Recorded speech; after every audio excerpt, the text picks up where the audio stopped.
So this mill that I'm cutting the wood with right now, I purchased it off of Marketplace, and I believe I paid $9,500 for it.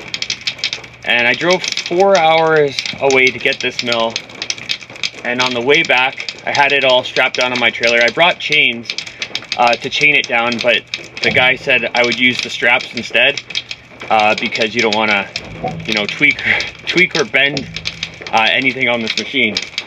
We strapped it all down with 3 or 4 straps, you know, big thick Erickson straps, and we both, you know, said it's not going anywhere. The forecast was crazy. They were calling for tornadoes, and sure enough, that storm followed me all the way home. You know, I was driving slow the whole way home, stopping, checking the straps, everything was fine. And then I thought I got out of the storm, and all of a sudden I was going about 70 kilometers an hour, so pretty slow, and the wind came in just nuts. It came in so crazy, and as I was driving, I just felt my whole truck go back, and I looked in my rearview mirror, and I could see this whole mill. This is a big, heavy mill. The whole mill was probably about 16 feet in the air, doing a cartwheel in the air. And this thing ended up in the middle of the ditch on the highway. So when it landed not terrible, because the power head itself jumped off and was sitting perfectly on the ground, but the whole frame and everything like that was just a mangled mess. I'll you know, show you pictures of it in the ditch and stuff like that. But so when that happened, I literally felt like I was in a dream. I called Christina and told her what just happened, and you know, she thought I was joking, and so I sent her pictures. I was literally on the side of the highway, like wanting to cry, because I just, you know, paid $9,500 or 10 grand, whatever it was. I can't remember exactly what I paid, but I just watched it get destroyed by the wind. So yeah, I was on the side of the highway. I had to pay $1,200 to have a tow truck company come and get it out of the ditch and get it put back onto my trailer. I chained it all down because at that point, yeah, I don't really care. It's all bent anyway, so I chained it right down. Drove home. I still had about an hour to get home, and honestly, I was still so scared because I've never had anything like that happen before. So right away that night, I did call my insurance company, left a voicemail, letting them know what happened and stuff like that. I didn't have this machine insured yet because, you know, usually I call the next day and put insurance on my equipment or whatever. For the future, I'll probably call right away before I even purchase and, you know, get some form of insurance. But I did get lucky on this one because it took a while. So like, this thing was just sitting in my backyard all bent up, twisted, and you know, I was getting sick of looking at it every day. But eventually insurance came through. But instead of buying another one, the power head, you know, was perfectly fine, luckily. I was able to buy replacement parts for the whole sled, and I fixed it, and it seems to be cutting pretty true. I'm still not, like, you know, perfect at cutting, and I have an old blade on it because I'm just practicing on, you know, white pine.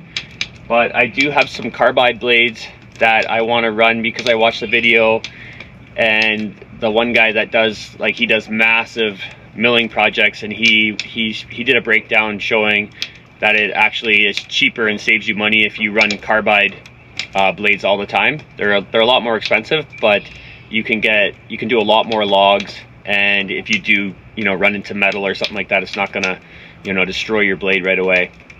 So yeah, that's kind of the story on this sawmill, and that's why I don't have too much experience with it yet, because I basically was working on it every day after work, trying to piece it back together. There's a lot of bolts and nuts that go into this thing, and you know, it takes some time. So yeah, we were working on that, me and my workers, every day after work for a couple hours here and there until we got it done. And yeah, I'm pretty happy that, you know, I was able to salvage this. I ended up pocketing money because I believe it only cost me $3,000 to fix it. So I ended up way ahead on that one. But anyways, guys, yeah, we're gonna do a lot of different milling projects this year. We're gonna build a kiln. So I have some really nice wood over there, black walnut and stuff like that. So I want to perfect my art of milling before I dive into that, because we want to build some live edge tables. Christina, my wife, you know, she loves woodworking. She's actually about to start a woodworking channel on YouTube, because that's what she enjoys, and you know, she loves that kind of stuff. So once she has that channel going, I'll, you know, let you guys know what her channel name is and stuff like that. If you guys want to check it out and maybe support her a little bit, that'd be cool.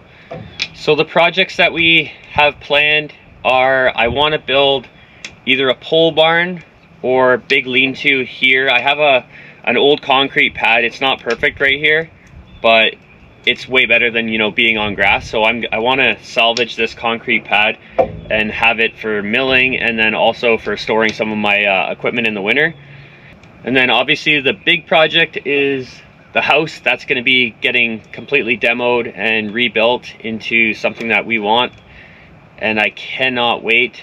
When we moved in here to this house, this shop, I can show pictures of that. It was basically just a piece of crap shop, and we decided to, you know, renovate it, make it better, and then also turn the one side of the shop into a 700 square foot apartment. And it turned out really well. We have some live edge stuff in there as well too. The house was pretty much unlivable. There was rats running around in there. It was just, you know, disgusting. There was mold. So, you know, when Christina got pregnant with Theo, I knew right away I did not want him to have to, you know, be living in there long term, you know, as an infant and stuff like that. So Christina's dad, Louis, me and him basically built this thing, and it took a while, but we got it done, and it's something, you know, I'm proud of.